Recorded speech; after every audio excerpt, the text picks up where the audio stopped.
Welcome to Wisconsin in Focus. I'm JD Davidson.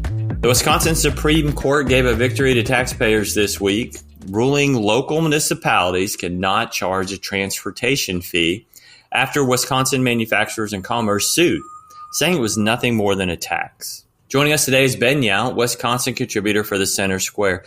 Ben, tell us a little more about a transportation fee and what the ruling means to both taxpayers and local governments. This transportation fee is one of the little things that many communities in Wisconsin turn to pay for, in this case, roads or bridges or other sort of transportation projects. And it's not quite a tax, but it is a tax because they charge it to everybody. And this is a way to get around revenue limits. This is a way that local governments have found to put more money in because they spend more money. And look, we can have the conversation about why do we have government for roads and bridges and snowplows and cops and firefighters.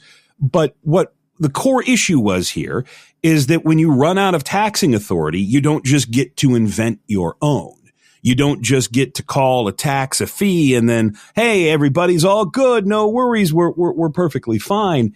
But this also is a case of where sometimes it's better to take the small loss than the big loss. This case actually started out with a village. And after they lost, the town of Buchanan is where it was, that the town lost an appeal of their transportation fee. And so they went back to court and said, no, we still get to charge this. And the court said, well, hold on, wait, nobody gets to charge this. This is a complete illegal tax. You don't have the authority for this. Took it to the Supreme Court, and the Supreme Court turned them down. And so, a small one-time issue all of a sudden became precedent because they wanted that money.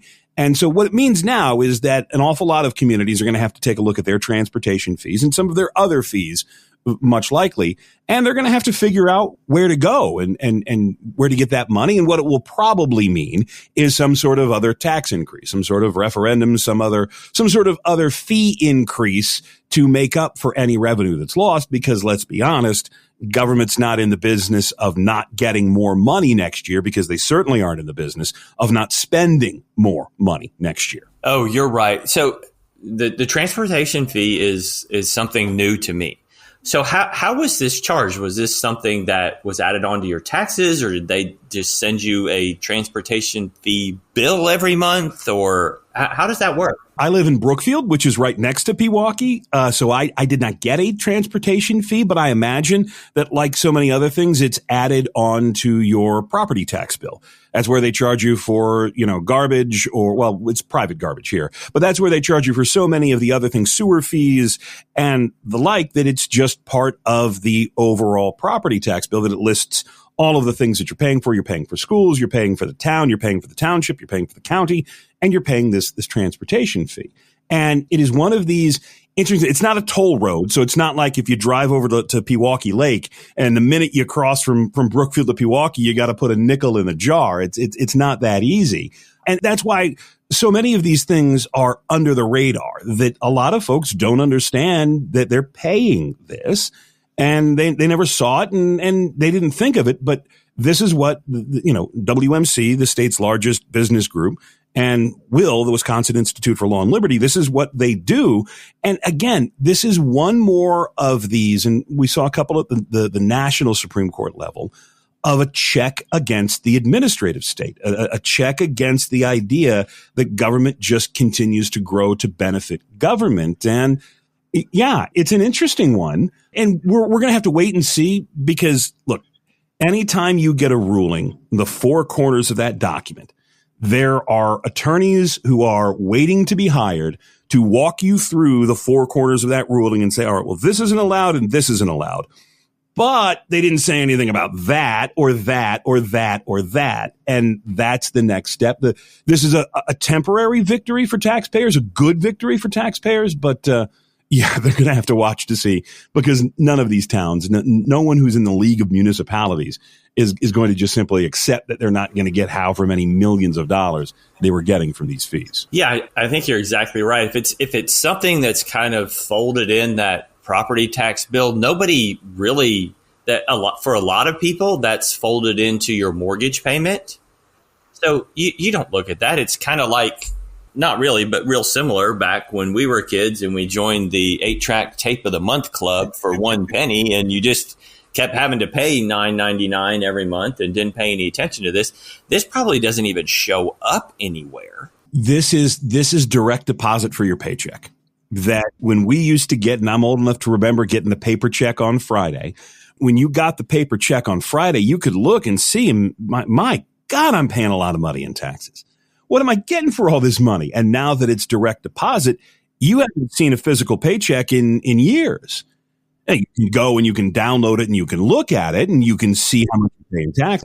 And that's how these things rack up. And look, there are all sorts of fees. You gotta have a dog license. If you want to put up a fence, you gotta pay a fee. You're supposed to register your bicycle in some communities. There are what are called wheel taxes, where, you just gotta pay the city of Eau Claire an extra $25 to drive your car because, well, they can charge you that. And so there are all sorts of little things, and it will be interesting to see which get to stay, which get to go. But again, if you go and you approve a tax, if the Village of Pewaukee, if they sat down at Village Hall and voted and said, yes, we're going to tax you, that's generally allowed. Again, the people's representatives making people's decisions, but you can't call a tax a fee and try and skirt around what you have to do in order to follow the tax laws in the state. Yeah. And if the council's going to sit down and say, we vote 5-4 to enact this new tax, I know it happened. I know it's there. I can be mad. I can be happy. I can be indifferent. I get to choose how I want to feel about this. And if I need a dog license or if I want to put up a fence or an addition to my house, I know I have to go do that. But just to throw on extra money that seems to be relatively hidden, that's just not right. And you are right. There is absolutely no way government is going to say, oh, well, we're not getting $500,000 this year. Big deal. We're going to come up with a way to get it. They absolutely will. Look, government is one of the few places where you got to spend all your money. Because if you didn't spend it all last year, well, why am I going to give you more next year? And yeah, hey, look, it is one of the things, and I said this, we have government for roads and bridges and sewers and snowplows and cops and firefighters. And Pewaukee has some really good roads and bridges and cops and firefighters and snowplows and very good schools as well. But yeah, you got to earn it. You got to tell the people, as the people's representatives, you have to let the people have their say, even if it means that they may not like this tax. Look, Wisconsin is not an undertaxed state. Generally, if you say, hey, man, we need $500,000 to blacktop the Lake Road. All right. Well, yeah, okay, fine. Go ahead and charge us. We'll pay for it. I want to be able to drive out to Doc's Dry Dock and not have to dodge all of the potholes. So that's fine with me. We'll do that. Well, this has been a great story, and Ben, thanks for bringing it to everybody's attention. Listeners can learn more about this story and more at thecentersquare.com.